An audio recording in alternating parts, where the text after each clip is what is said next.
Hey, church family, Pastor Garin here. I hope this message finds you well on this, what is today, Thursday afternoon. Though, of course, with the magic of YouTube, you might be watching this on a Monday, and I would never know, right? But listen, I hope you're well.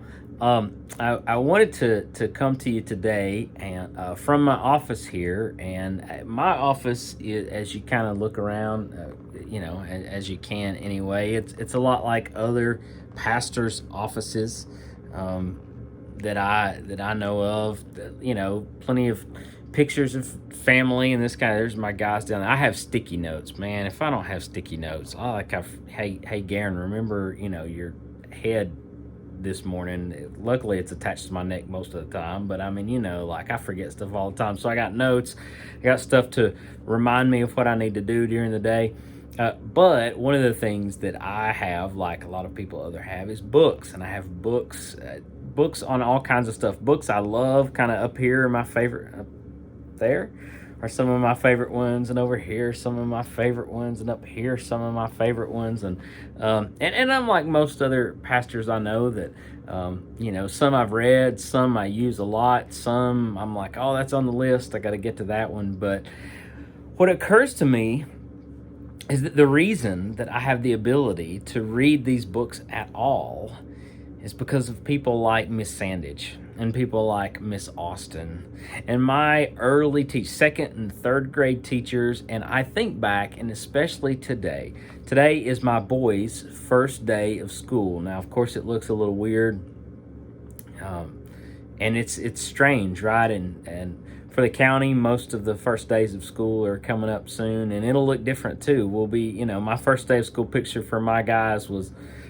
we wear uniforms at TJ, and they're just, kind of chilling out in the house. Eli's hair is a little crazy, and I thought, well, that's actually kind of appropriate because that's what it looks like, right? We're all just doing it at our house.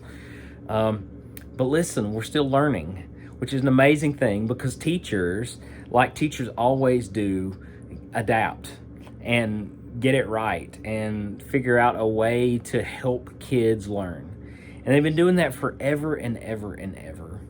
And I am sitting here in this chair because people along the way look down at this Yahoo little, second and third grade kid and goes, maybe he could, do something in the world. So I need to teach him some skills that'll help him do that.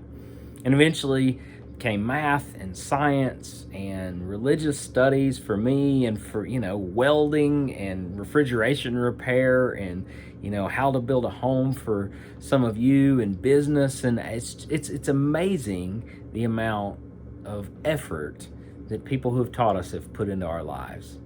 It reminds me of those beautiful verses that Paul shares with the Corinthian church, and this is in Corinthians 12. I have my scriptures here. It says, indeed, the body does not consist of one member, says verse 14 of chapter 12, but of many.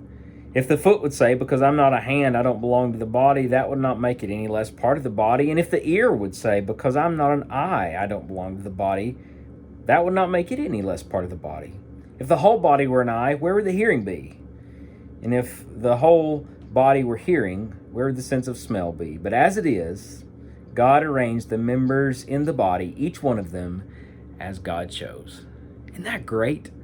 That we all have this role to play, and that we all have gifts and things that we contribute to the world. And today, I'm particularly grateful for teachers and administrators in the school and staff as we go back into this crazy year, and the gifts that they have, gifts that they didn't even know they were going to have to employ. How do we communicate with kids technologically, and how do we make all this work? And I believe in you so much, and we all do. We're all cheering for you and appreciative of what you've done. Kids, I know you can do it too. So know that you're in our prayers today. And we're going to talk more about that on Sunday. We want you to come and join us on Sunday for worship at 11 a.m. We're going to have a backpack blessing. We've kind of advertised it as for kids. It's for any student to come and have your backpack with you on Sunday. And we want to do a little litany thing. And then at 4 p.m. later in the day, you can come by. We have a drive-through hands-on kind of blessing, but at least you see each other kind of blessing. And check out Facebook and that kind of stuff for more info about that. But listen, We love you and we care about you, and especially folks who are going back to school soon. We support you and we pray for you, but let us know how else we can pray for you as well. Thanks so much for all that you do, and if there's anything that we can do for you, please let us know. God bless you. We'll talk to you soon.